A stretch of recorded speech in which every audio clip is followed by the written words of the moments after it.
So where did This it? book is definitely reliant on the fact that I needed something to do with my time instead of going out on the corner and buying drugs. So that's really how I started writing at all, was to make myself sit down. Really? Yeah, yeah, no, it was like my therapist was like, get a PlayStation, play some games. I played for like 3 days and I was like, this is not going to keep my attention. This is not going to keep me in the seat. You know what I mean? I'm gonna stray from this. So But writing kept you in your seat. yeah, writing just was it's such a task. You know what I mean? If you really, you can lose yourself in it, which I appreciate. Anything that puts you in that flow state of like watching the days disappear, that's good for me. Okay, so you began this book then in the early days of sobriety. Yeah, immediately after going to get treatment. Wow. And in terms of your beginnings, like the substance that you had the most issue with was opiates. So Opiates, yeah, definitely. pharmaceutical opiates and then heroin, which is the That's right. trajectory that's the trajectory that so many people are on these days, where they start pharmacologically, usually with a prescription that is Hmm. necessary for an injury or a procedure, that they are recovering from. But then, they get hooked and then they lose access to the prescription or they have trouble getting pills. And so then they switch to heroin, which they get on the street. Is that right? Yeah, I think so. I think, there's probably a reason that books about opiates are so common right now is that they were so overprescribed in the early 2000s that a lot of people found themselves addicted in one way or another to an opiate, and I think that progression that kind of goes from just a normal painkiller prescription for a broken bone or something, and then eventually ends up with needing something so badly that you're buying drugs on the street. For me, I took some detours through Canada and the UK where you can get sort of low dosage opiates over the counter, and so for a while it was just like a hangover opiate. You know what I mean? Like my back hurts because I slipped on the stage, opiate. You know what I mean? It Right. just they really truly seemed like not such a big deal. And what's all the fuss about with opiates? And when did this start for you in your life? Like, when did you first start taking opiates? Probably the first time I remember taking an opiate, I had fallen off a skateboard at like maybe 13 or 14 and broken my wrist. And I remember, I was in a lot of pain. I remember the doctor gave me maybe Percocet or something. And I remember my parents were home for the weekend, like, you broke your wrist, you fool, but here, let's watch a movie. And I remember we were watching Malcolm X, for the first time. And I remember just feeling like I had such solidarity with Malcolm X and the struggle, but I was so high on opiates. I remember my parents laughing at me, being like, "Yeah, you're a white kid from the suburbs, but it's cool that you feel such solidarity." I was like, "No, I get it." you know, they're like, "You're really high." Wow. But you did not at that point start using in any kind of addictive manner. That was just the No, intro. yeah, that's But just the then first what? time I realized how much I liked them. Yeah, yeah. Well, then, but at what point did it tip for you? Because you have, we should mention, like you have a history as a musician. You work Hmm. in another medium with great success, Yeah, and we all know that like that life, the life of a musician and a touring musician in particular, is commonly associated with substance abuse. So, was that where things started to become problematic for you, like being on the road or having access to drugs because of being in a band and all that sort of thing? I haven't found that like the rock star cliche lifestyle is true for all genres of music. I think um, the band that I was in, it wasn't so much that suddenly everybody was partying all the time. It was just kind of, I really think one of the big things that makes drugs such a big part of the life of a musician is that every morning you wake up in a new city and it's kind of like the slate is clear to a certain aspect of your life. It's just kind of like, well, yesterday was yesterday and today is today, and today I feel like I really did hurt my neck last night on stage, or like my voice is feeling kind of sore. And if you have a pain in Cincinnati and a doctor gives you a prescription for it there, and then you have a pain in, Mississippi. It's just, you just keep on restarting that clock on what you're allowed to do. And that, I think, adds a certain surreal aspect to your life. And it makes it really hard to see, it makes it hard to gauge the progress on your own life. And when you say, like, when did it become a problem? It's like, I'm not really sure. I only knew when I realized this is a much bigger problem than I realized it was. You know what I mean? When I thought, oh, I think I probably developed a problem a long time ago, and I'm just sort of understanding that I'm about to buy heroin, and that seems like probably I've had this problem for a while, because I have been taking like 80 milligram Oxycontins for years, or what, it's just like it was so much further along than I kind of realized that it was. That's amazing. And we should say too, for people listening who might not be familiar or might be wondering, the band, you've played in a lot of different bands, you play music solo, but the band in question is called Thursday, right? Thursday, yeah. Thursday's probably my most long-standing band, going for 26 years now. That's quite a remarkable amount of time for a band to get to play together. And had a long and storied career, Billboard top 10 albums, getting to tour with The Cure and stuff like that. You know what I mean? Like big bands that I grew up loving. So yeah, we've had a great career, but certainly not as big as, say, like the band that I produced, My Chemical Romance, who fill, arenas. Thursday has never been like that. Like we've never broken through that extra layer of having hit songs and arena filling crowds. Yeah, but a passionate fan base. A very passionate fan base. Yeah. And the ability to make a living playing music, which is awesome. What an unbelievable thing to get to make a living doing music, yeah. So you're doing that, and then I want to say I read that you realize, like this point at which you realize, you kind of mentioned it, you said I went and you're like, I'm about to buy heroin. Like that's a moment, right? You've been somebody who's kind of been taking pharmaceutical drugs, OxyContin, which I think because they are a prescription and because they are produced by these huge corporations, they can trick you into thinking that they are benign. Like how bad could they really be? I'm taking medicine is essentially what you can tell yourself, especially in the absence of the knowledge that I think we have now, which is that these things are dangerous and are a very slippery slope. But you got to a point where I think you were mugged, right? Mm-hmm. And when you were mugged, the guy took your Oxy. Yeah, like I had just sort of rebought like a lot of Oxy, like maybe like, well, this is the thing. It's like I had a prescription, and then when that ran out, I was like, but I'm still in pain. It's so expensive to go to the doctor. I don't have health insurance. I know a guy who will sell them to me for $5 a pill or whatever, and it seems like a real deal when you're talking about like a general doctor and then like a specialist, and then it just goes down the line. Probably also I was lying to myself that a doctor would have looked at me and been like, all right, enough with the Oxy, they were actually pretty strong. You know what I mean? Right. Where I do remember, though, the first time that I was given a prescription for Oxy, the doctor said, yeah, it's a miracle, these aren't even addictive. You know what I mean? It's like, oh, how we know the difference now. We've got the even huge artists who have done protests at the Met and stuff like that about how dangerous Oxy is. But at the time, I remember the doctor saying, it's not even addictive. But the amount of pain that it relieves.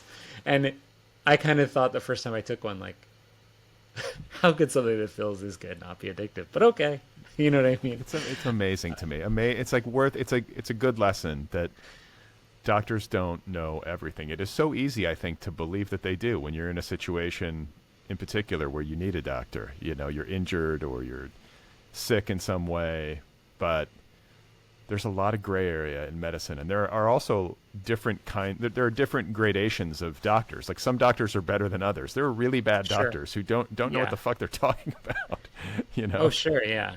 I think it is psychologically very important to us to believe that the doctor knows what they're doing. Imagine if we thought there's no one I can turn to in this time of need. That's a truly scary thought. Yeah, no doubt about it. And so you get into this situation where you run out of Oxy, you realize that you need the drug. It's not just like I wish I had some, it's I need it, right? You realize that you're going to go into withdrawal. Yeah, yeah. Withdrawal is a horrible feeling for sure.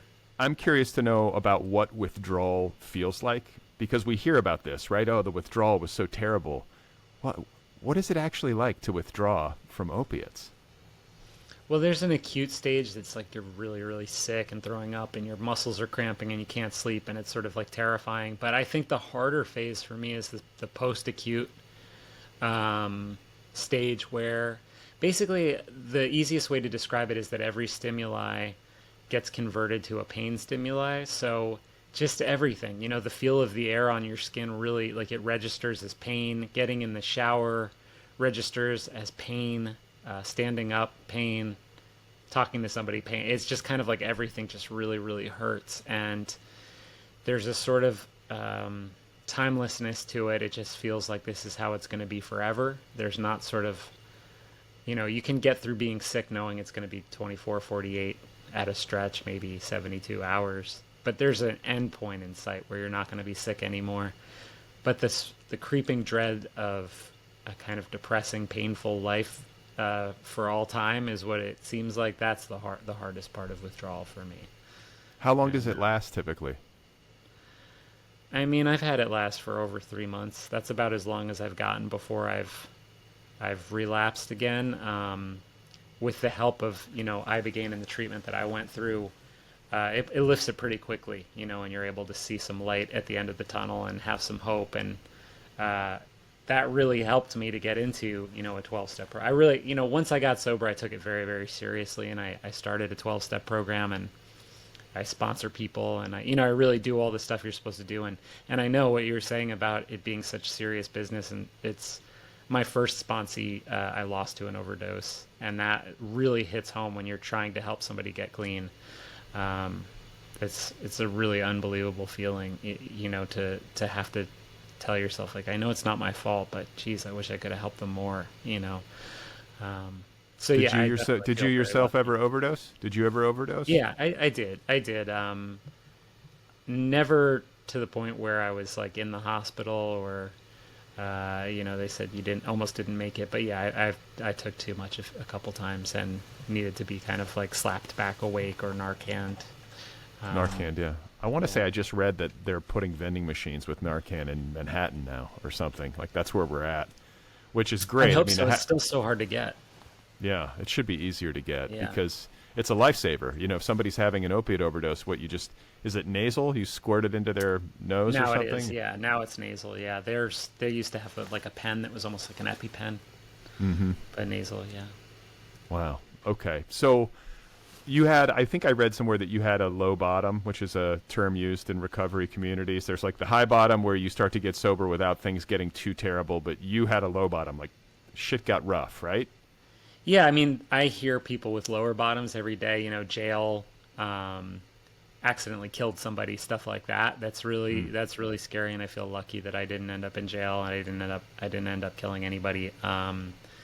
But yeah, I mean, I've definitely seen a lot of people with much higher bottoms. I knew it was time because my friends told me they were disappointed in me or something like that. It's like, whoa, okay, that is a high bottom for Yeah. for what I was going through. And I think in the book there's some depiction of different kinds of low bottoms.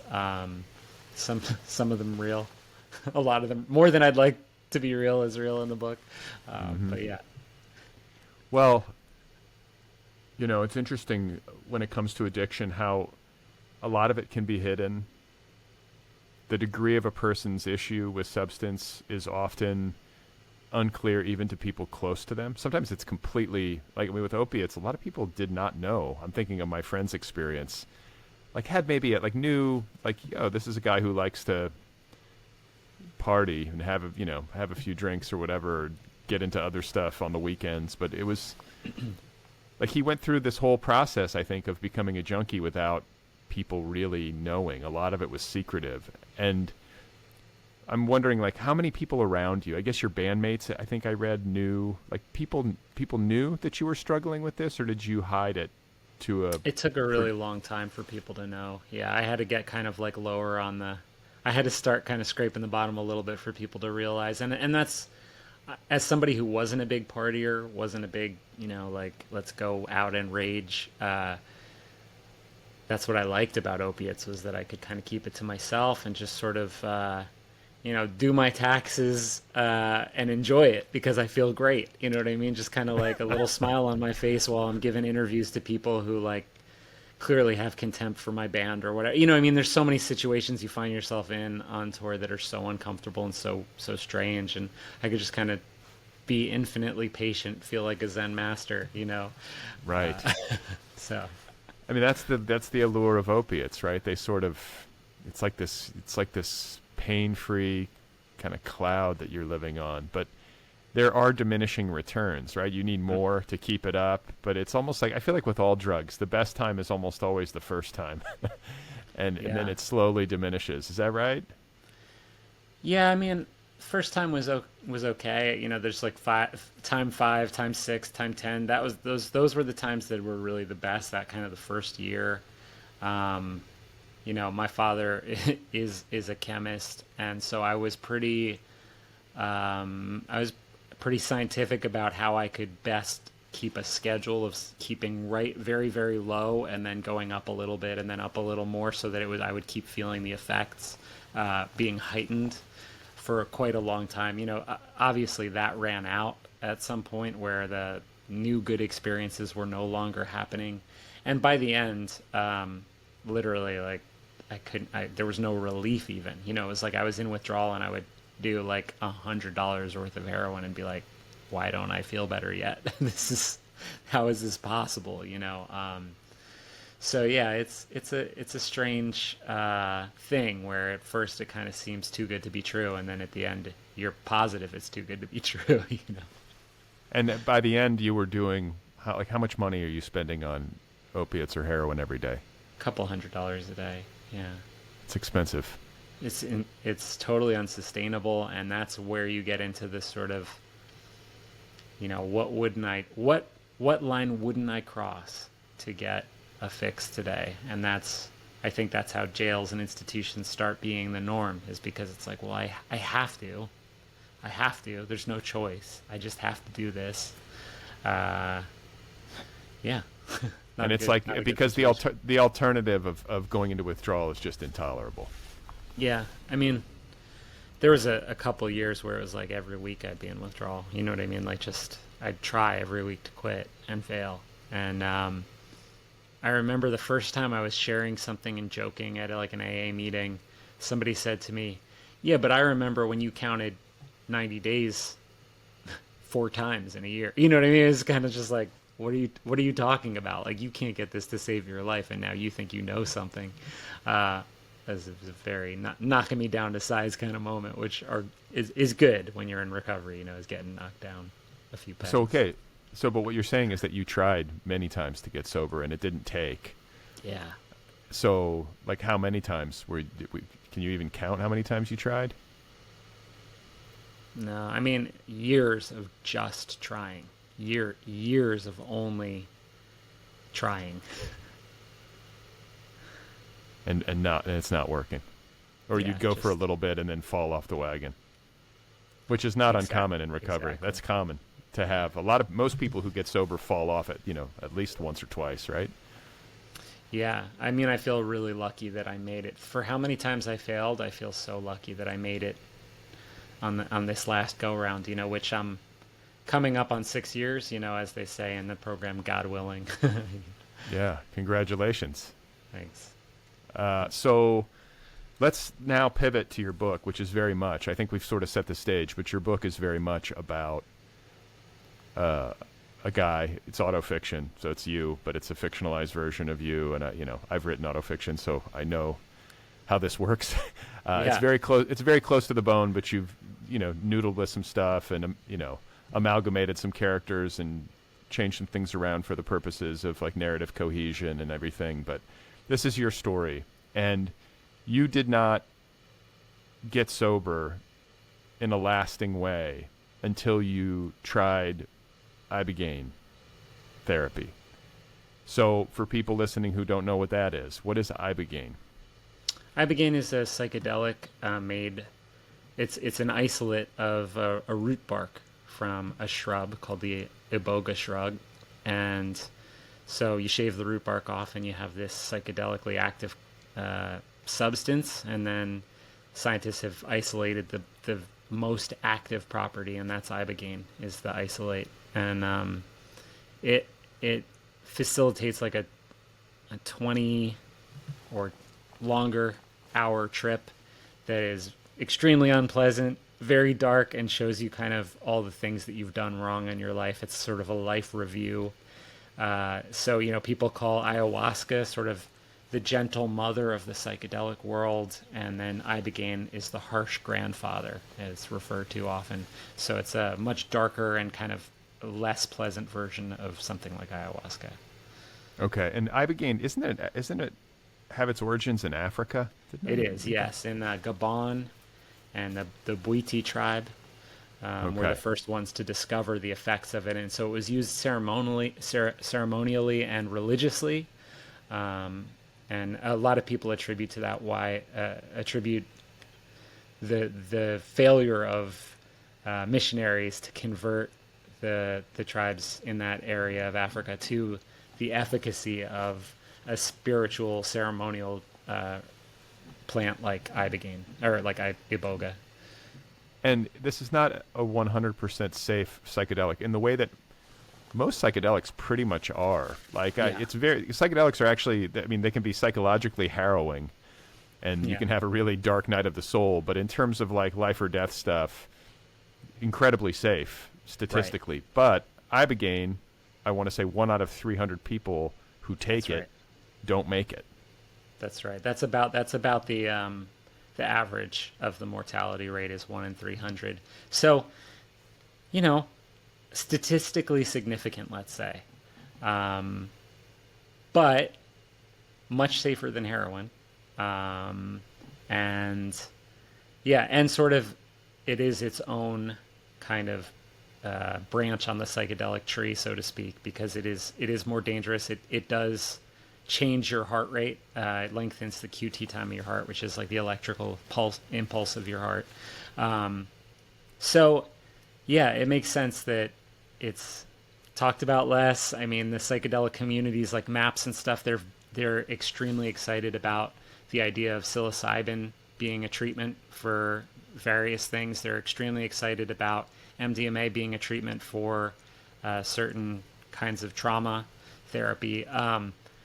Whereas I think they're not super excited to be talking about Ibogaine right now because it is scarier. It's less mainstream. It's something that you don't see the clinical departments of psychology wanting to embrace right now, because there are so many really safe treatments like psilocybin that are just about ready to be accepted as medicine.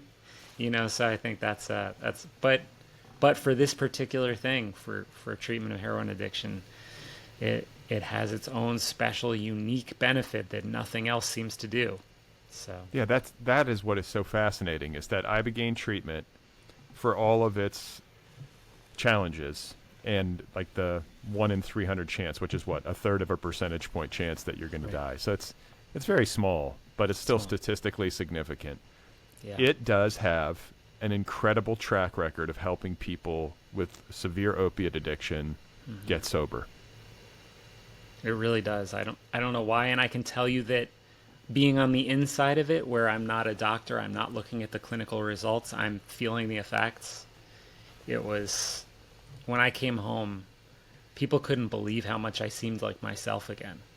And I felt like, I'm not in need. I'm not in pain. You know what I mean? Like, I still am thinking like, well, does this mean I can start over again and heroin will hit me again? Of course there's a part of my brain that's so used to that kind of thinking that I'm thinking it, but I didn't need it anymore. And that was huge, Did you read, when you were, pondering this option, anything about the efficacy, like, the percentage of people who are struggling with addiction who do the Ibogaine treatment and then become sober as a result? Like, how consistent is it at helping in a lasting way? I did read a very promising number. It is a number that I'm not sure I believe. I read 70%. And from my own experience meeting people who have taken Ibogaine, I don't believe it's 70%. Yeah. I think that's maybe an exaggeration. Okay. And how did you Because get people, to the... people approach me all the time now. If they've taken Ibogaine, they're like, I know that you've taken Ibogaine, So I get a lot of people talking to me about how effective they think it is and whether they relapsed after it. And I've met a lot of people who relapsed after Ibogaine. Yeah, that squares though, because I got to say, as somebody who's taken psychedelics and who has experienced like some therapeutic benefit, but not in a, like there's, I don't know, the results are slippery for me. And I have not taken Ibogaine, but there's a part of me that really loves the idea of integrating psychedelics with psychotherapy. There's a part of me that loves the idea of psychedelics as a spiritual accelerant or something that can help you maybe make progress faster in terms of grappling with psychological issues or spiritual understandings. Like, I'm sort of down with that. But then there's another part of me that gets kind of cynical, and it's like, you know what? There's no shortcut. There's no shortcut to this stuff. You got to do the work, Maybe it can sort of give it a little bit of a boost, but you got to do the work. And yet, here I am talking to you, and you went down, did Ibogaine therapy. You felt pretty much immediately better and more like yourself, and have been sober for 6 years since the treatment. Yeah. So that contradicts my little cynical, dialogue or monologue with myself. Is like, this stuff, like psychedelics actually are medicine that can treat extremely difficult health problems. Yeah. I think, I think if you look at a psychedelic as a silver bullet that's going to solve it for you, it's not going to do that, But if you look at it as a tool, like, you're going to have to do the work anyway. You're going to have to go in and be thorough.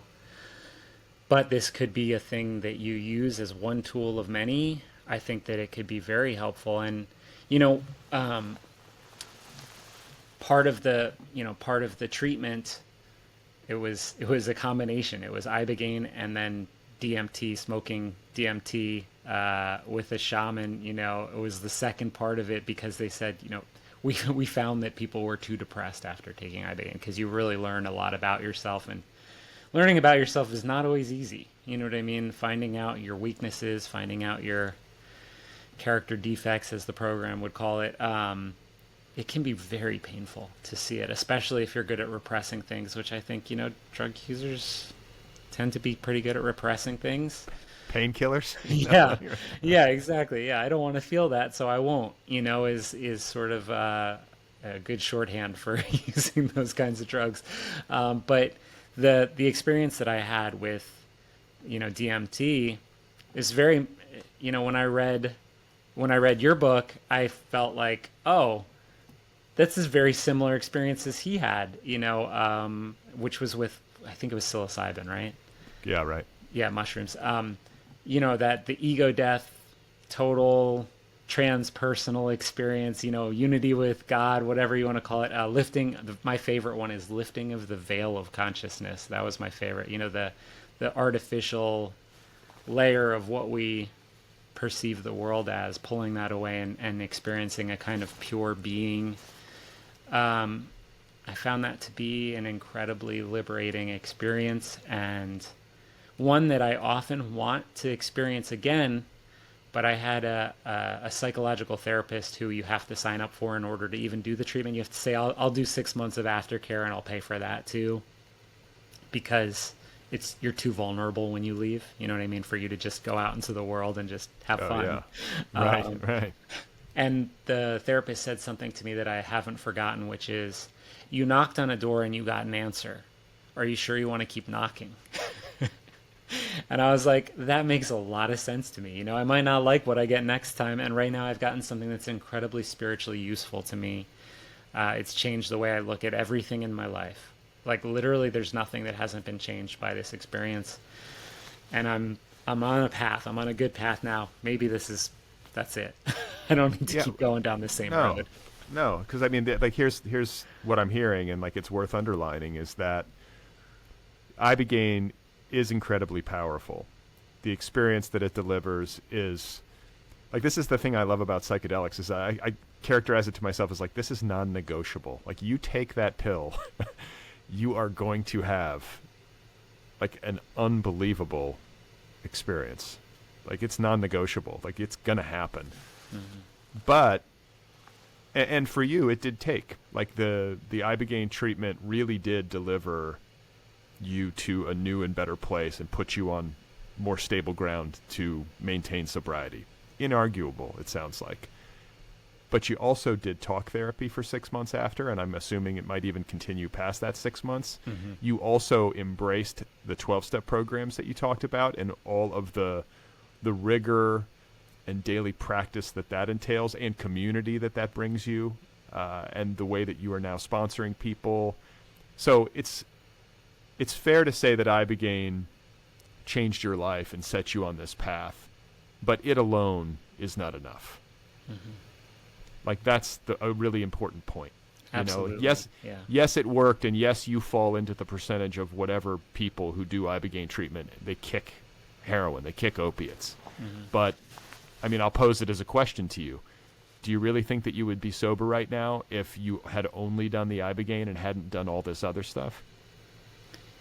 No, I think I'd probably, to give an extremely dark answer to a fairly nice question, I think I'd probably be dead, honestly, if I had just relied on Ibogaine, because there were a couple times in the first year where I was like, nah, I'm okay now. Maybe I can do cocaine. Maybe I can try something else. What else does life have to offer me? And being in a program that was as zero tolerance as the 12-step program, it's what I needed. You know what I mean? I needed really to, there's something my sponsor said to me is like, you only have to change one thing, everything.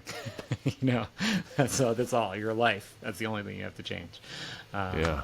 So, yeah. That voice is pretty sinister, isn't it? Like that voice that's like, I'm okay now. Like I can do that, Yeah. Yeah, it's a sly, sneaky voice, and can happen in a variety of contexts, not just in the context of addiction, but just the ways that we can fool ourselves. That's one of the things about addiction that's got to be so destabilizing, is that like you think you have a handle on it, or you think you're just using it casually, or you think, and then years go by and suddenly you realize like, oh shit, I'm way out. I think you've even put it this way, like I'm way out over the cliff's edge and I had no idea. Like the human capacity to fool ourselves is pretty extraordinary. That was a lot of why I wanted to write a novel when I was done. I had this very clear representation under the effects of Ibogaine of identity being this kind of shell game, that we think of ourselves as this one person who makes decisions, but what I really saw was like a collection of different people inside with competing stories who would sometimes gang up on each other and say like, well, we'll tell him that because we're not actually addicted and that he could go without for a few days, that means that he can keep using because it's not really the problem that he thinks it is. And then when you're sick, it's like, well, now tell him that you need the drugs, that you can't live without them. So there are all these different stories that would come from different voices. And under the influence of Ibogaine, I saw this, that there were like a bunch of us in here, is kind of how I sometimes think of it. And I thought, well, wow, what a great device this could be for a novel, is this idea of identity as this collection of different points of view who could all be working against each other. And it really, like, there's a reason that I wanted to write a novel and not a memoir, is I thought, oh, I could really use this to make a character like a shifting sands, a bunch of fractured mirrors, and make this thing all kind of come at itself. I could use time and tense, and I could use different narrative perspective to animate these different versions of a character who believes he's one thing, but actually he is, a collection of things. And I could also use other people's dialogues to show the reader that the guy who's narrating book doesn't know what's going on either. And in that way, I could do like a kind of Don Quixote thing where he's like a fool. You know, he's the only one who doesn't see himself clearly, is this fool who thinks he knows everything. Um, and I just thought, oh, this is going to be a lot of fun. I've got a story I can tell now. You know what I mean? It was like, I'm not going to write a memoir. I'm not going to try to explain to people that identity is this complex, persona like French New Wavy thing. Instead, I'm going to have fun and play with it and make art out of it, because that's really the only spiritual practice that I've ever had in my life, is trying to make art, um, you know, through music as the primary function of my life. But it's still something that I just love. I can't get away from it. It's my life. It's like, what can I make out of this? And through making stuff out of it, I go back and say, oh yeah, that's interesting. Maybe that's how I feel. Maybe this is how I get to try on a lot of different feelings. And it doesn't matter. Some of these feelings are true and some are false, and it doesn't matter. It's art. And then later on, I can bring that back to my therapist. And my therapist likes to say, for a decently smart guy, you don't know anything about your emotions, which I think is so funny considering most of the world thinks that I'm an emo singer. You know what I mean? Like, right. So come on, man, I sing for Thursday. What are you talking about? I don't know my feelings. Right. Well, but like, and it's interesting too. I think this kind of contradiction in temperament. Well, I don't know how uncommon it is, but for a lead singer, rock star guy, you have this writerly temperament, right? You talked about it a little bit earlier with respect to your choice in drugs. Like, you're a guy who liked opiates and gravitated to opiates because you could sort of go off on your own, read a book on the bus, take a OxyContin. Yeah. You're not the guy who wants to be like the life of the party, doing a bunch of blow or whatever. Like, yeah, you're very content, sort of got that like introverted bent, but like you have both of these things. You can also front a band, but you're also kind of inward and writerly. And yeah, that's more my temperament in general. But it's like you said, like there are different versions of all of us, and all my friends who know me from real life first and then later come to see my band, they are shocked. They can't believe that I'm capable of transforming into somebody who is seemingly unfiltered or aggressive or unafraid. All these things that I try to, I don't really try. I just I open up and it just comes out at that moment because of the music. It's really hard for some of them to bring that into a whole picture of who I am, because they're used to me being a sweeter guy. And one of the very early producers of Thursday, of the band, is somebody who was a huge mentor for me and who I flipped his gender and made him into the pitch doctor in the book. She's sort of a tough-talking New Jersey producer in the book. He said early on, because I had become known for a while as Tone Geoff, because I was tone deaf. I couldn't sing. I was such a terrible singer. And I've learned to sing since then. But early on, I was a horrible singer. And he would just say, it doesn't matter. You're not a singer. You're a writer with a microphone. Like, you write these beautiful songs. And so that was something that I think I internalized very early on. Okay, I'm a writer with a microphone. Sure. So just to continue this narrative thread, which you travel in the book as well, you get to a point with substance abuse where you sort of hit bottom and you're desperate for relief. And you decide to try Ibogaine therapy or treatment. Right. That's a big step. So, like, how did you hear about it? I know you can't do it in the United States. You have to go out of country to do this, right? I mean, you go to Mexico. In the book, he goes to Mexico. I don't know if you went to Mexico, but I think I've actually seen, I want to say, like on Vice or something, a sort of like documentary news program that kind of went down to, Baja, where they do this, and showed people going through the treatment, and it's like, it's intense. So yeah, I watched that. I watched that documentary before I went. I was like, oh boy. Was it the place that you went? Was it the same place? I am not sure if it was the same one from the documentary, but it was the same one. Like, Tim Ferriss had an episode where he talked to, the guy who ran the clinic that I went to. So I did a bunch of research before I went. And actually, the friend that turned me on to it, who was also the character in the book, he said, look, there's, a year before I went to get treatment, he tried to get me to go. And I think it's because he lost another close friend to addiction, and he just wanted he wanted it not to happen again, so he was trying to get me. And he said, I know a guy who can do it in New York, but you'll have to do it illegally, like in a hotel room. Or you can go to Mexico and do it like legit in a hospital and like have people actually give you real medical care. And so I watched like the Vice documentary. And I was like, I'm not doing that. That's Doesn't look like a party, right? no, it looks horrible. Why would I do that? And then I told some of my friends, and they're like, don't do that. The friends that knew. And by the time I left, all I can say is that all my friends were like, yeah, you should probably do it. Like, what do you got to lose, man? You're not doing good. And Yeah. that's kind of like a depressing thing, is when all the people who thought that's crazy, you can't do that, are like, yeah, just whatever it takes, just try something else. I don't know if this will work either, but like, try something else, man. Like, you're not you anymore. That's a really hard thing to hear from people. It's like, you're not you. You're somebody else now, and we miss like the person that you used to be. It's very hard to hear.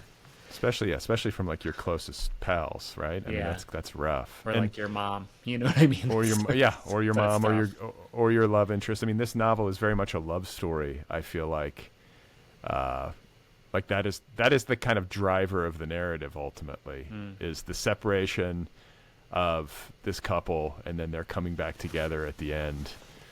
I don't know, like that. I always notice that. I'm always like, whenever I'm reading a novel, I'm sort of paying attention to like the overarching structure, and like in the absence of that storyline, I don't know if there is like a binding thread, but that was what it was for me. I'm sure that's what it was for you. And, just so, I mean, in the book, he basically gets on a plane, strung out, then he gets high on the plane, finds out he's got some extra drugs, and then, you land in Mexico, people come meet you at the airport, like just like in terms of what this treatment entails for people who are at this stage of addiction where it's really acute. They're basically at bottom. They get off the plane in Mexico. Somebody meets you there, takes you to the hospital, or takes you to the treatment center. Like, so it's kind of door to door, right? Yeah. I mean, I think they have some reservations about asking drug addicts to cross international borders without help, because Right. that's probably going to end up in a lot of drug smuggling. Let's be honest. You know what I mean? Well, and it's easier to get opiates in Mexico. You can Right. go to the drugstore and get opiates. I think Yeah. I want to say I have. I mean, my friend used to do that. I think he used to go down to like Cancun or whatever and load up. Like, that stuff is part of Yeah. it. So it's good that somebody meets you, and then you go to the clinic. And this is really just a curiosity for me. Like, do they do like a medical evaluation of you? Do you have to do like a cardiogram or whatever it's called? Yeah, they have you run on the treadmill with heart monitors. They take all your blood work and see how much you actually have in your blood. And there were people who came down with me that they were like, yeah, you didn't disclose that you're also doing meth. Like, that takes longer to get out of your blood, and because this is a stimulant, like, we can't let you take it for a week. So like, we'll put you in the beach house for a week to dry out if you want, and we'll keep monitoring you and tell you when you're safe to do it, but you can't do it this round. You know what I mean? There's a lot of that kind of stuff. There wasn't anybody who was medically unsound to be treated.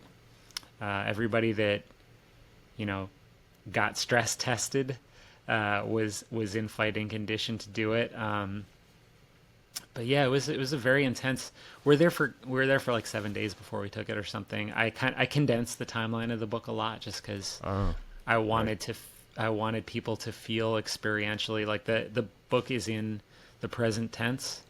It doesn't leave as much room for this happened and then this happened. It's kind of like you just got to keep having life come at you. So I really tried to squeeze the whole timeline of the book into a much smaller place, which, these are the kinds of things that I got to learn about novel mechanics, like character arcs and time, and that was the joy for me of getting to write a novel, as opposed to basically, songs are like little poems, little prose pieces that you have to fit everything into 3 minutes.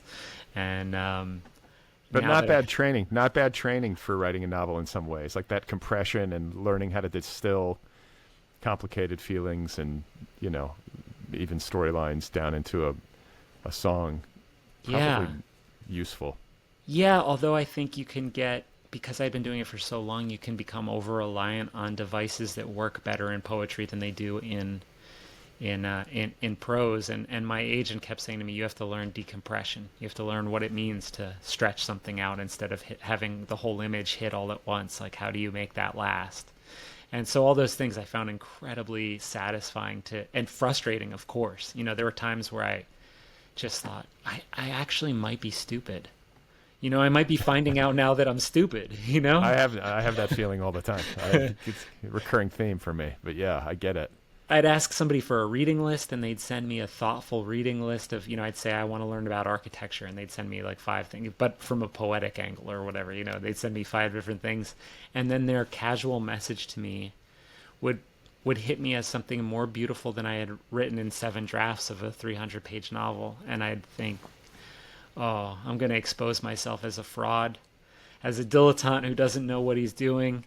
Up till now, people people would say to me, but you're like one of the most literary singers I know. And I'd say, well, yeah, it's a lot easier to be a literary singer of a rock band than, now I'm put in with National Book Award winners and MacArthur Grant, fellows and stuff like that. Like, now they're going to learn that I'm actually not that smart, And that was my constant feeling of writing this book, was like, wow, I really respect these other writers. I'm going through novels and learning how they did their mechanics, and it's like, I loved this book, and now I'm learning it's much better than I thought it was. That was as learning was just like, everyone is so brilliant. Like, I have such respect for novelists. Like, this is It's so hard. It's hard to write a book, right? It's so like hard. Yeah, it's uniquely hard, I feel like. And I think the trajectory tends to be in reverse, where you have artists in other media trying their hand at music. There's like the whole cliche of like the actor who wants to, like Russell Crowe fronting his rock band, or Bruce Willis, or that is usually the way things move. It is not as common for, say, a frontman in a rock band to put himself through the hell of writing a novel. Yeah. I had somebody say, like, I congratulate you on finding the one career path that's more thankless than being in that's lower paid and higher rejection rate than being in a rock band. Is like, I got it. You're in for a whole new world of pain. Congrats. I was going to say, glutton for punishment. Glutton for punishment. Yeah, I am. But I try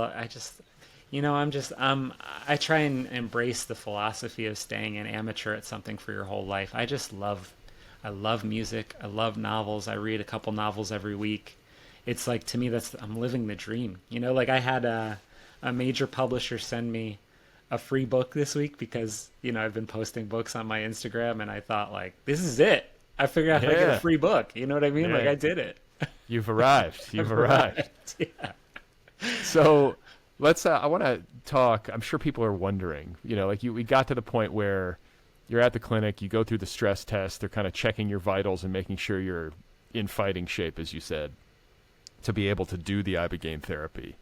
So after that first week, they then they give you a pill? Like, how do you get the Ibogaine? Yeah, so we leave the beach house or whatever, the place where they're kind of letting us rest up and sort of like preparing us psychologically and like waiting for the results of our medical stuff. And they bring us from the beach house to the clinic.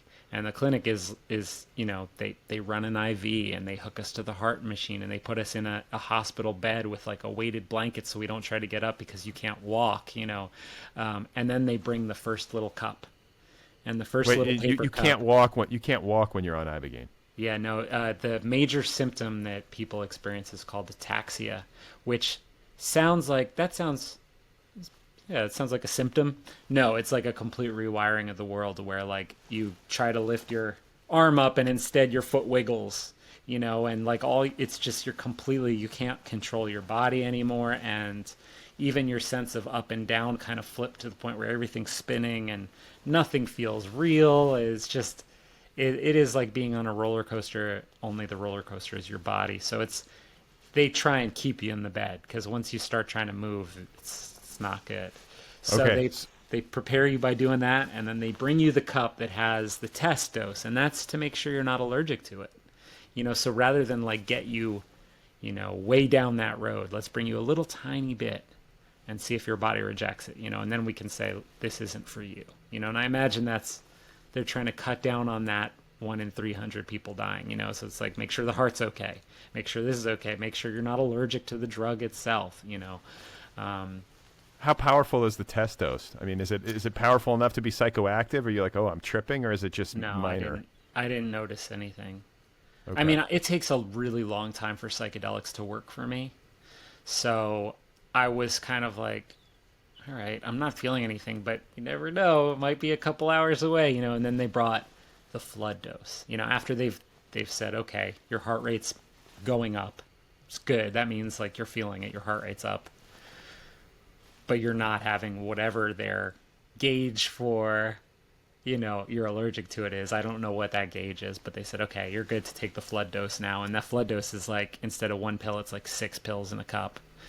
Right. And you think like, this seems like a lot, And then after I took it, I had the slow reaction to it.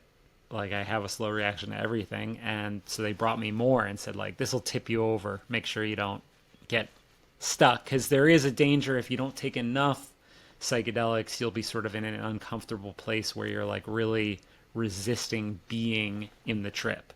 And you resisting or trying to hold on to control is going to be a very uncomfortable experience for you. So it's better to just knock you into outer space and then say like, see you soon. You know what I mean? Well, I mean, this is an interesting point, and it's something that Terence McKenna used to say. He used to always just say, you're not taking enough, which is an odd thing to say when someone's talking about what a lot of people consider to be a drug. I don't know if classifying psychedelics as a drug in the common way that we understand them is maybe accurate. That they are more medicinal or spiritual. Like they are wild. These substances. I mean, for people who have not tripped, it's impossible. And we're going to get to this. It's like so hard to describe what they are like. It is incredibly hard. But it is also incredible, the experience that you have when you're on it, like especially when you take a really powerful high dose and you are like blasted into outer space, as you said. Something less than that, like you say, you might have your inhibitions might remain, or that inner resistance might be able to push back against the psychedelic in a way that causes like a uncomfortable tension. But past a certain dose, resistance is futile. Yeah, right, exactly. And that is better. The doctor told me there's, and this is in the book too, there's a treetop effect. And we want to make sure that you take enough to get out from under the canopy of the tree and get into the air where it's nice and clear. Down below, there's roots and leaves and branches and things to get yourself in a mess with. Like, let's get you out of that. And I thought that was a really interesting thing, and I see where they're coming from, because I recently talked to somebody who took DMT, which was the second thing that I took, and had a very bad experience. And I said, did you have the experience that you thought you were dying and you were trying to not die? And he said, yes. And I said, okay, I had that for about a minute. And then I had to say, like, okay, I guess if I'm dying now, I'm dying. And as soon as I accepted whatever was happening to me, it was like I was free. Life was beautiful, Well, that's really like one of the key lessons of maybe life in general, but especially like a psychedelic experience, is that like don't resist what is happening. If you don't resist, if you look right at, even if it's something horrible, like you're getting some visual of like, what is the Hunter Thompson line? Like your grandmother crawling up your leg with a knife in her teeth. You know what I'm saying? Like, just be like, hi, grandma. You know what I'm saying? You sort of have to take that attitude. And if you do, then whatever threat you might be, experiencing or imagining, it dematerializes very quickly, and it becomes less scary. But, it's easy to get fooled into, your natural inclination. And when presented with horrifying stuff is to resist, but these experiences are going to show you difficult stuff, and maybe Ibogaine in particular, it's going to show you tough stuff. Yeah, definitely. And I think there is enough experience with different kinds of psychedelics that there are teachers that, some people call it practice dying, and that is useful, like I've always been afraid of death, and to my own detriment, to the point where it becomes a preoccupation of mine, and getting to a point where I realize it's something that's going to happen to me, because it happens to everybody, and that that means that it's common. we all have to do it at some point. I'll have to do it. That has made my life completely different. I really love life now, and even the idea that there's sort of that there's always going to be life somewhere, I find incredibly comforting. It doesn't have to be me and my ego and my like organization of who I think I am, but instead I can just love that I get to experience this for a while. I get to know Liza, who's the love interest in the book and my actual real life partner as well. I get to know her and love her, and I get to know my band members and love them for the time that I'm given to love them. And that's it's great, but someday it'll all be gone. And the psychedelics they really like taught me that lesson very well. I think, yeah, and in my experience, it was surprisingly casual. It was oh yeah, because I died, Yeah. in the depths of the experience. It sounds so crazy to talk about, but I was in a grave when people were dying around me and I was dying, and I was just it's all right, it's all right. There was a gentleness to that epiphany, this is what happens. It's okay. I don't know. I can't really extrapolate on it much more than that, but it definitely helped me. I don't know if I'm fully without fear of death. I don't know if anybody is. No, of course not. Yeah. If there's suddenly a great white shark bearing down on me, I'm probably gonna, fail the test. Yeah, I think a healthy fear of death is you need it. You know what I mean? A healthy fear. I was definitely tipping into the unhealthy fear of death, where it was really making it so I couldn't live. And I thought it was such an interesting thing. I think we wrote about our psychedelic experiences very differently. But when I read yours, I felt an incredible kinship and closeness to wow, we really both had that same experience of okay, there it is. I get it. There it is. Thank you. You know what I mean? Message received. This is beautiful. And also you were talking about in your book wanting to wake up and be remarkable. I get that. Yeah. It's just oh, there it is. The aha moment. Really, it really is oh, okay, that's what I was missing, and that makes it incredibly hard to write about. And I've read a lot of people where I've been I don't think I understand why you wanted to do it that way, but I don't think that was a good way to do it. And I've read some people who really get to the essence of it. And I really struggled with it, and people would send me Michael Pollan writing in the New York Times about how to characterize a trip and how to, his mechanics of how do you say the unsayable thing that we all come to learn? And, there's all these there's problems of it. One of the things that you experience very early on in a trip is language breaking down. Right. So how do you write about it without language, right? I always have people say, what's the hardest part of your book to write? By far and away, the psychedelic part of it, precisely for those reasons. And so your book, the way that it's structured is you sort of follow the Geoff character to the bottom, where he finally decides to fly to Mexico and try Ibogaine. So you sort of see his life come apart. You see his relationship come apart. You see addiction get the best of him. And then you're in Mexico, and like you say, you compress, and suddenly the Ibogaine trip starts. And two things that I thought of as I was reading your book that may or may not surprise you. Charles Dickens and Lewis Carroll. There's something like a Christmas Carol almost about the Ibogaine experience, where the ghost of heroin passed, comes to pay a visit. I mean, that really is kind of what it's like. You have a dark night of the soul, and you're sort of visited by these different versions of yourself. Like you say, it gets crowded in here. You sort of have to meet yourselves. Yeah. And then Lewis Carroll, it's like Alice in Wonderland. It's through the what is it? I forget that story. Glass, yeah. Through the looking glass. Yeah, you got to go down in to this realm psychologically that is so surreal and yet so deeply real. And it is very difficult to, as I experienced it, I mean, you can tell me what it was like for you, but I'm imagining you're going to agree. It's a huge challenge to try to depict that accurately without losing the reader or making them eye roll. What is this guy on? And it's well, I'm on Ibogaine. The strongest one. That's what I Yeah, want. yeah. Right. But how do you, I think you're probably thinking to yourself as you're sitting at the keyboard, how do I bring a casual reader along who has not taken Ibogaine or maybe any psychedelic? That's part of it. You don't want to write a book that's only for people who are like psychonauts who are, doing ayahuasca ceremonies every quarter or whatever.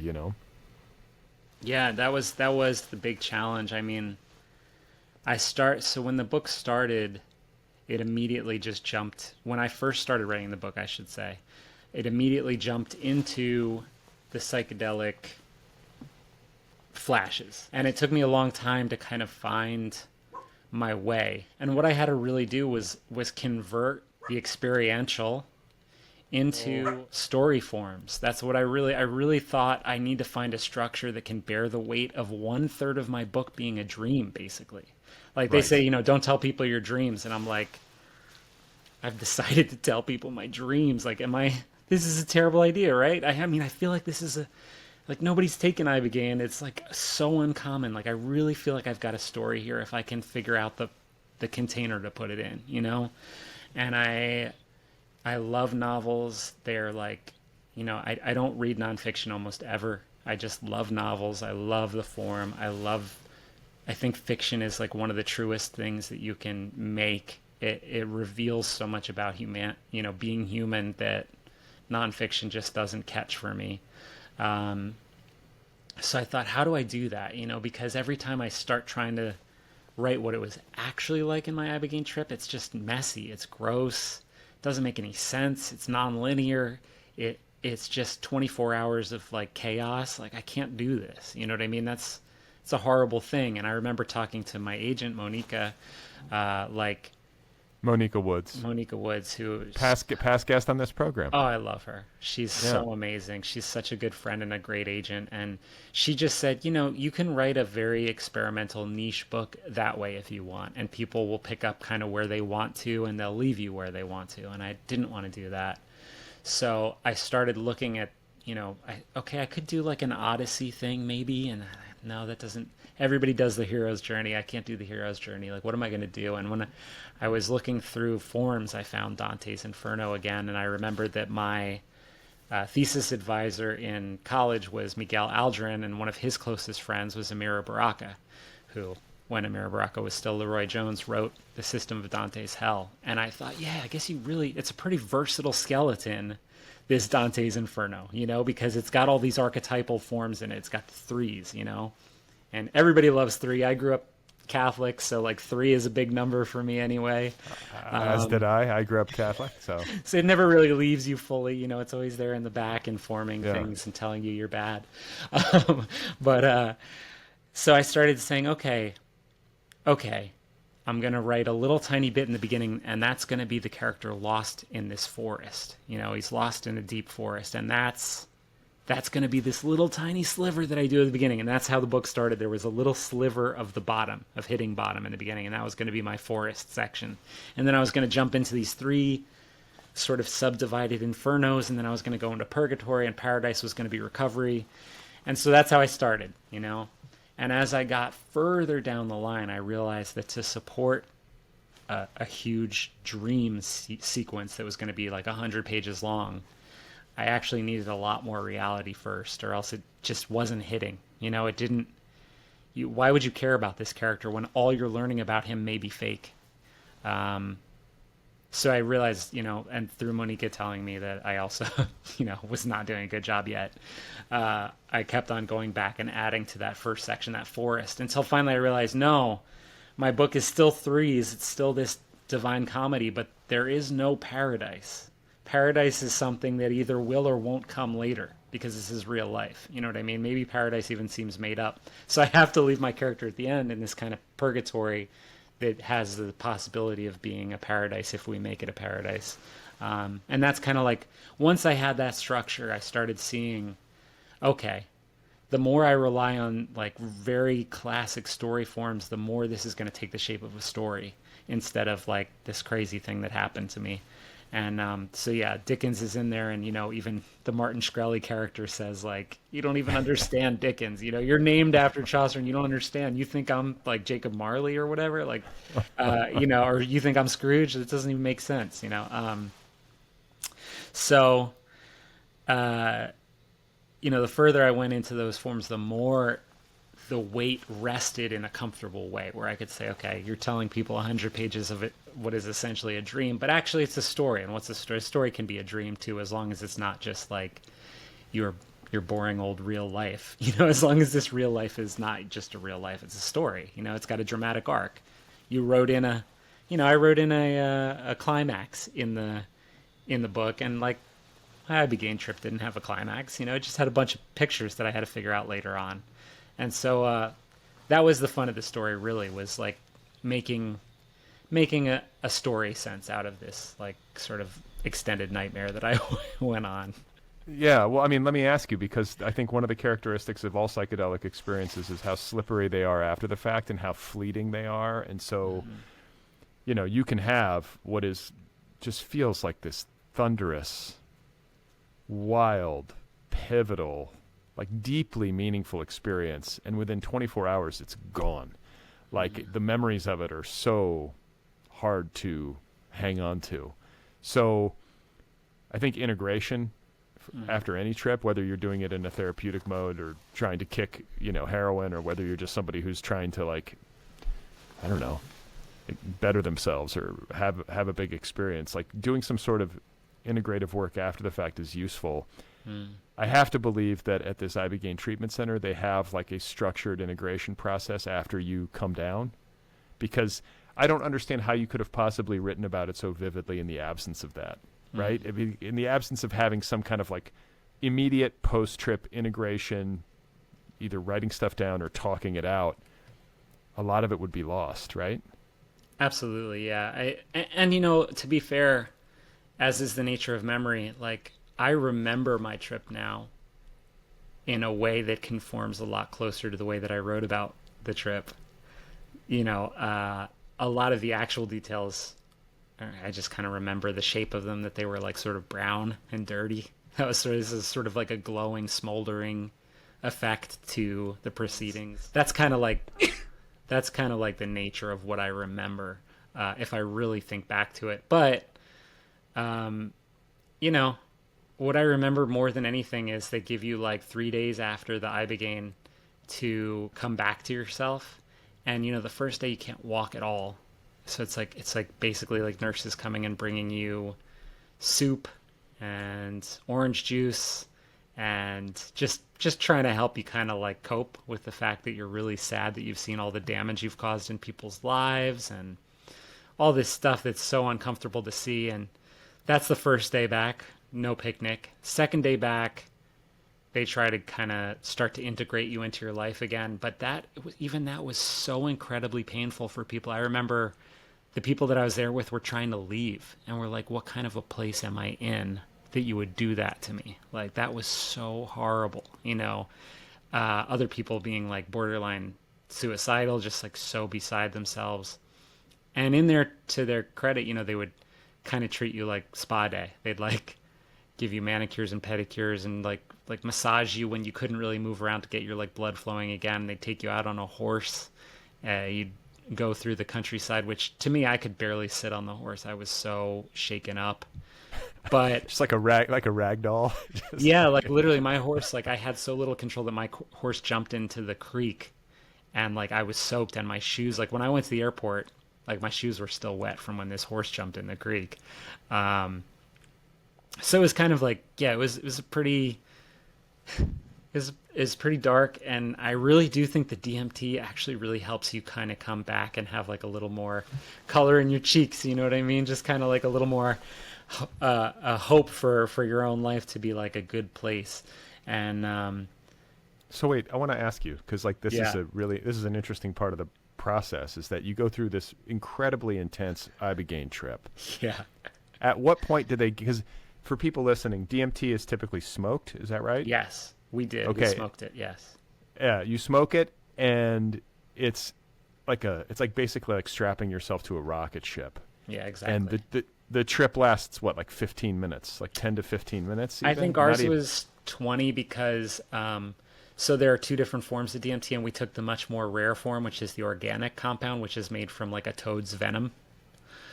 There's like the more controlled version of it, which lasts about 15 minutes. Ours lasted about 20.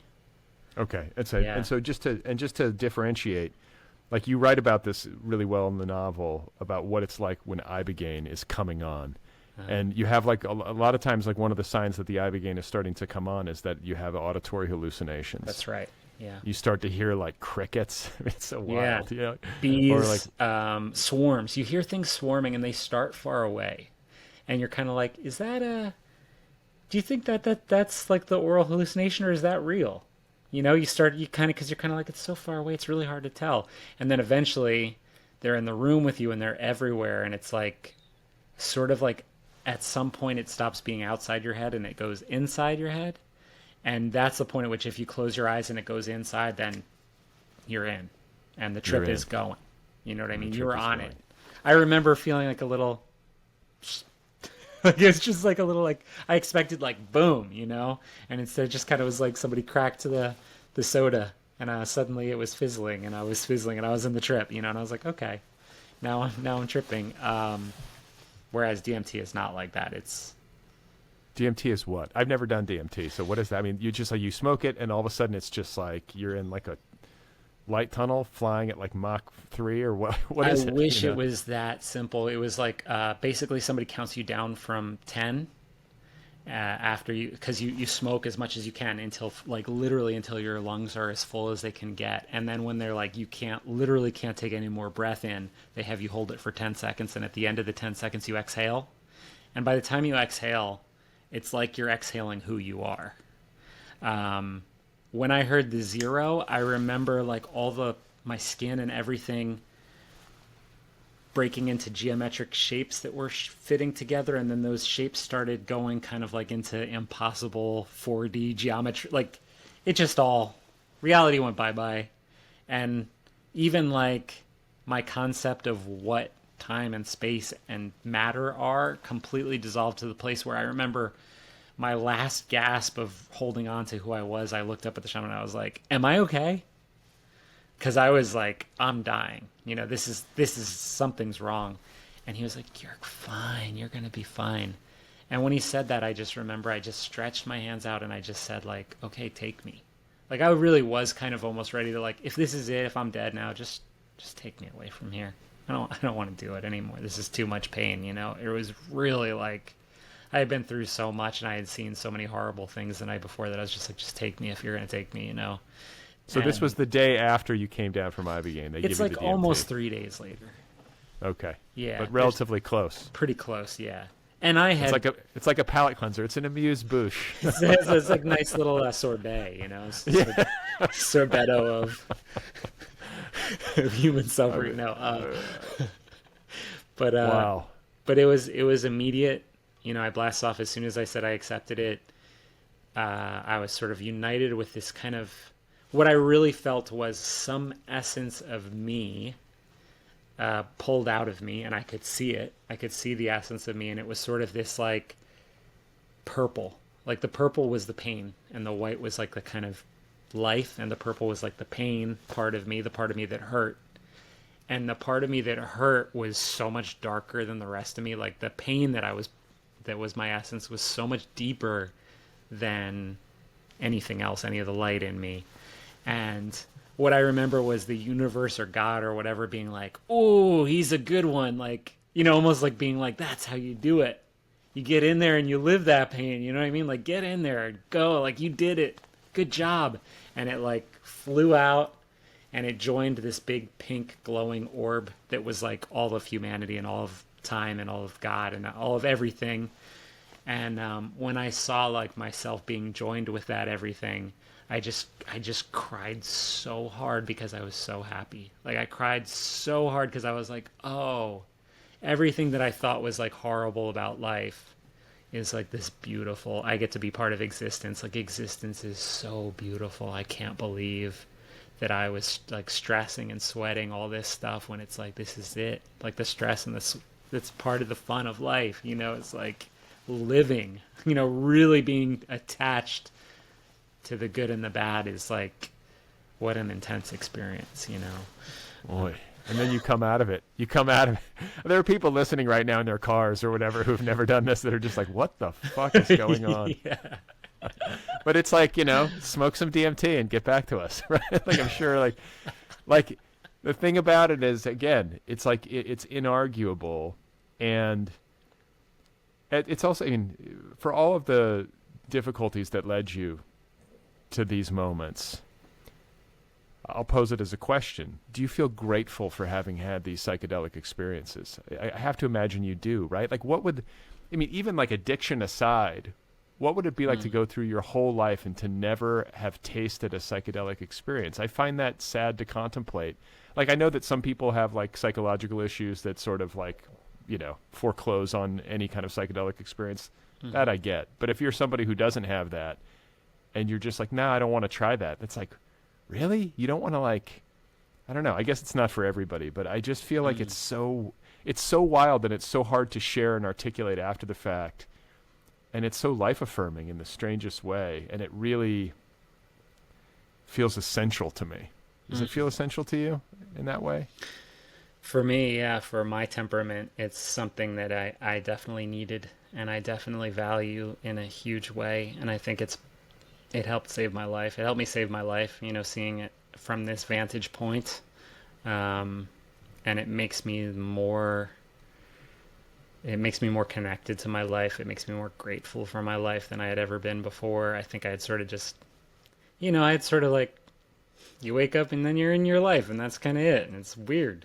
You know what I mean? Everything is hard. It's like, well, I don't know. I guess I like life. What else you got? Anything besides life? What are my options? What are my options? Not a whole lot of options here.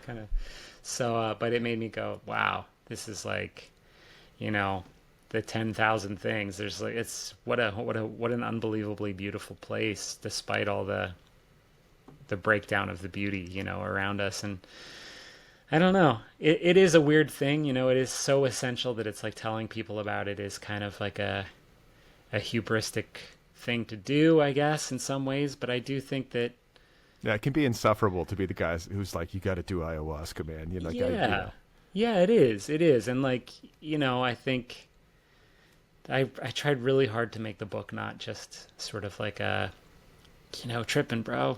What's up? Burning Man, check it out. This shit's crazy, bro. Check it out. Right. It's just, I do think you can see it as a device. There's so many devices in fiction that are just like world-shattering devices, and I think, you got to be careful how you employ stuff like that because, anything can get old and get boring and get weird, and instead you're trying to like emphasize how beautiful existence is and how unique and rare each story is that gets told, So it's, I don't know. I loved writing about it. I loved living in the world and getting to relive the experience over and over again as I got it closer to being something of merit to me, however strange that sounds. And when it was done and when I knew that this was it, and like everybody that I was working with on the book said, this is it. Like, this book, I'm not saying this book is a great book, but this book is at its best. You will never have a version of this book that's better than the version that you have right now. So it's done. And I felt this huge sense of loss that I didn't get to live in this world anymore, And it was extreme. And we used to have this thing with the band, where you finish a record and it is your record until it comes out, and then you never hear it the same. When other people have heard it and judged it, you never hear it the same. But as soon as I sent it off to be printed or done or whatever, that it was over. Like, I didn't live in the world anymore. That world was closed to me. The page was between us, and yeah, it was strange. It's nice to live in a book, like the part of the book that you live in where you're at the end of the process of writing it, where you really know you've pretty much got it almost done. Mm-hmm. And you've sort of figured it out at that point. That's like the best stage. Yeah. better than the beginning, or even like the weird middle where you're lost and having to redraft and you feel like it's, irreversibly fucked and all that kind of stuff. But man, that last stage is a nice place to be. And it is sort of sad to see it go, but also like, happy to share it with people, I'm sure. Yeah, no, I love sharing stuff, and I don't even mind people not liking it or not understanding it, because there's just different stuff for everybody. You know what I mean? There's all kinds of, and there aren't many kinds of art that I don't like. I'm just like an omnivore when it comes to different kinds of novels. I like novels of manners, and I like mysteries, and I like psychological stuff, and I just like very, very small surreal novel. You know what I mean? I just love it all. So for me, it's like, if somebody doesn't get it, then they didn't like it. You know what I mean? It's not for them. It's not for them. It's not a value judgment. And I feel like this gets confused too much of the time, where people, I think, attach a sense of morality or like rightness or wrongness to what essentially is just their opinion or their preference when it comes to what they like to read or what they like to consume when it comes to art. And it drives me a little bit crazy. I see this, I mean, maybe I'm sensitive to it because I've written a book in this mode, but like, I see this with autofiction all the time, where people are like, yeah, man, fuck autofiction. And, I like to write books where, I'm not in it. And it's like, what? Like, nobody writes books where they're not in it. Yeah. That's what I'm saying. I'm like, I have not yet responded. I've sort of held my tongue, but I want to be like, hey, dipshit. All art is auto art. All fiction is auto fiction. It's just a matter of degrees. And if you don't like to read books that are like, close to the author's personal experience, that's okay. That's just your preference. But don't condemn that mode. I feel like it's maybe the oldest mode of fiction, is for a writer to like lightly fictionalize their personal experience. This is not new. No, I also think autofiction in some ways is more removed. I think that like it's really easy to put yourself into a character who's not you, but to have to think of yourself as a character, who is not you in order to put in some experience that you've had, is like a second layer of fiction that you're putting on top of it. Whereas like if you just put your experience into a character, it's like you're just slotting it in. And that's cool. I love that too. You know what I mean? Like that's really, but I actually think it's almost like doubly hard in some ways to put your own experience into a character who has your name and face, because there's some assumption that this is the real you. And it's ridiculous, Well, and there's also like maybe more personal risk involved. You're more exposed, right? I mean, do you feel a sense of exposure like when you're writing in this mode, or do you feel like you're embedded in there or fictionalized enough that you're like, if anybody actually thinks this is me, then they're mistaken? Yeah, I don't really feel as exposed. It's like, sure, some of that stuff happened, and some of that stuff it's Geoff from the band Thursday, so you think you know him. But I always feel like people think they know me through all my art, and they often don't. You know what I mean?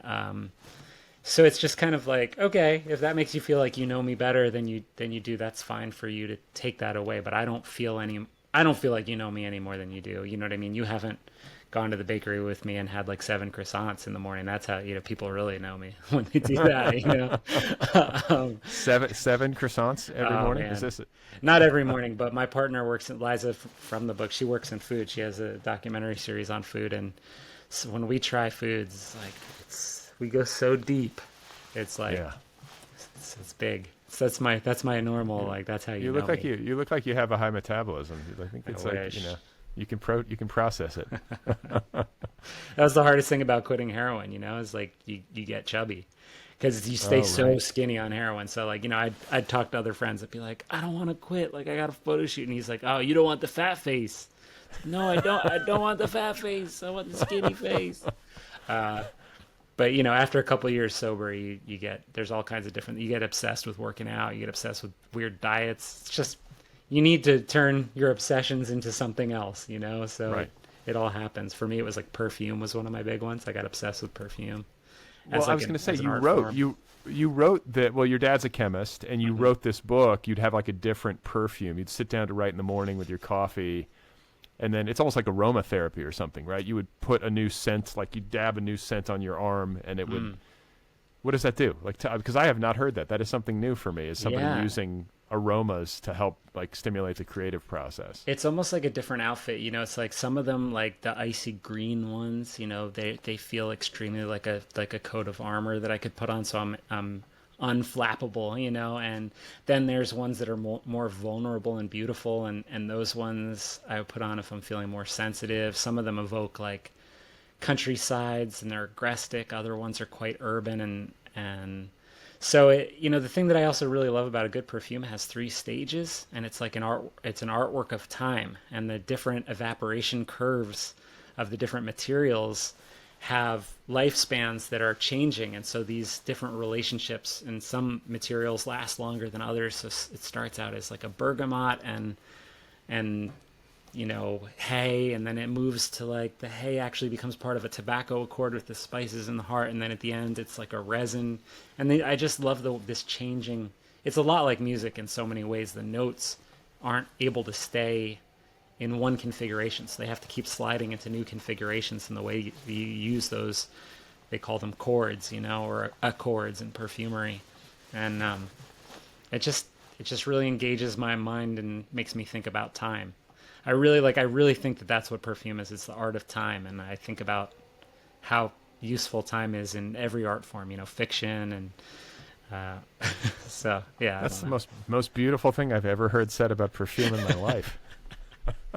I mean, I always thought about it like, man, this is really strong. I need to get off this elevator. That's about the extent of my experience with perfume. But Yeah. when they're done right and, you know, experienced judiciously, it could be delightful. Like, so do you wear any kind of cologne or scent on a regular basis? I really change what I'm wearing. I'm part of forums where I like log what I'm wearing every day, and I see how much I wore different things. I have hundreds of scents between samples and bottles and stuff. So, but yeah, I try not to in public. I try not to go too aggressive. I'll keep something that's more personal that stays within like this radius right here. If you're in a hug radius, you can smell what I smell like.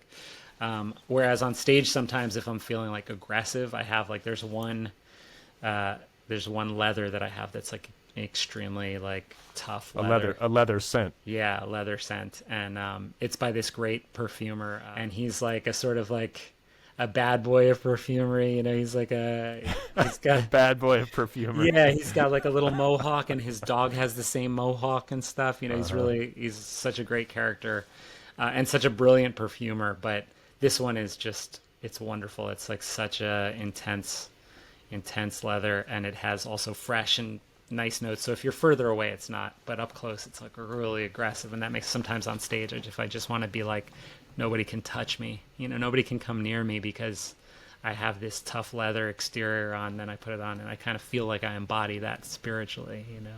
Well, maybe I should start wearing that when I do the podcast. I mean, come Yeah, on. I have some that Liza won't let me come to bed with. I always ask people before I let them go if they're working on anything new. If you've got another book in the works, it's fine. If not, this is we should mention, you know, Someone Who Isn't Me is the inaugural title of the Rose Books imprint, which is helmed by our mutual friend Chelsea Hodson, also a past guest on this program. So congrats on being the maiden voyage for that press, the book club pick. And I'm just wondering, is this something you're going to keep doing? I hope to. I mean, you know, 5 years of writing this book, 5 hours a day, 5 days a week. You know, that's thousands of hours that I spent learning how to write this book. And I said, well, I guess at least I know how to write it now. You know, I know how to write a book now. Monica said, well, you know how to write this book. You're going to have to learn how to write the next one. And that's extremely intimidating. You know, that is a lot more work than I've ever done on an album. Like at least 5 times as much work as I've ever done on my most arduous album.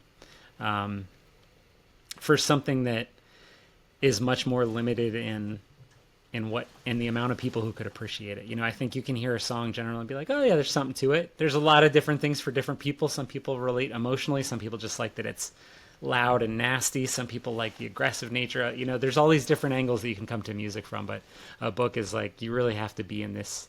You have to be along for the ride with me. You have to be all the way in. You know what I mean? And that's it's intimidating, but it's just an art form that I love. So I'm working on something. It's not a novel. It's like more of a short story, and I'm finding it very hard, to switch to third person past tense, like a totally new. I want to do something different. That's always the artist that I've been. Is I just want to try something new, you know.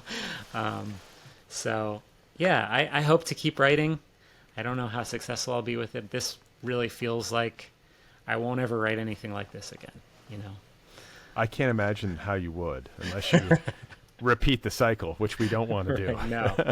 No. But I have loved talking with you and loved reading your book and kind of getting to experience like this very harrowing, but also like life affirming ride that you have been on. And I think it'll be meaningful to a lot of readers, whether they've struggled with opiate addiction or not. It's also just like a hell of a story, right? I mean, to go through something like this is not common. It's not the common human, it's like, what did you do last month? I went down to Mexico and, basically confronted all of my demons, while being in a state of ataxia. Like, that's not normal. Under a weighted blanket in a Mexican, treatment center. So kudos to you for all of the work that you did on this book, all of the work that you did on yourself so that you could write this book. And I just really appreciate you taking the time to talk with me. And I'm glad we got to, shine a little light on it with the show and with the book club. Brad, it's been such a pleasure being on here, and I've loved this podcast since I heard Chelsea on it, and I'm so honored to be in the book club and to be engaged by such thoughtful listeners and readers. It really is kind of a dream. So thanks.